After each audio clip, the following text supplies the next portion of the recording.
ICDS anganwadi নিয়োগ ২০২৬-এর সমস্ত জরুরি তথ্য নিয়ে আমাদের আজকের এই সংক্ষিপ্ত আলোচনা।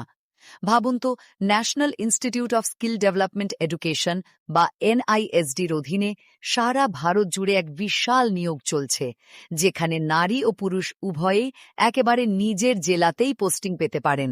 কি দারুণ ব্যাপার, তাই না? প্রথমত আসুন পদ আর যোগ্যতার কথায় আসি। এখানে 4টে পদ আছে।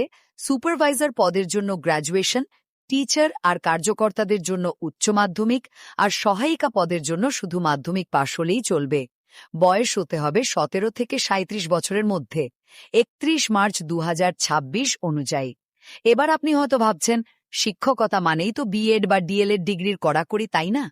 আজ্ঞে না, এই টিচার পদের জন্য এর কোনোটিই লাগবে না। দ্বিতীয়ত, সিলেকশন প্রসেস।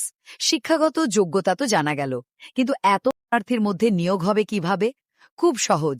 এই চাকরিতে কিন্তু কোনো লিখিত পরীক্ষা হবে না। পুরো নিয়োগটাই হবে ডাইরেক্ট মেরিট বা মেধার ভিত্তিতে।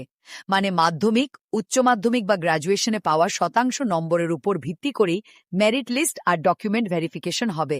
বলা যেতে পারে, আপনার ড্রয়ারে রাখা ওর পুরনো মার্কশিটগুলোই এখানে আপনার ইন্টারভিউ আর পরীক্ষক দুয়ের কাজ করবে। তৃতীয়ত, আবেদন প্রক্রিয়া আর সময়সীমা। মার্কশিটই যখন আসল চাবিকাঠি, তখন সেটা জমা দিতে হবে সম্পূর্ণ অনলাইনে এনআইএসডির ওয়েবসাইটে।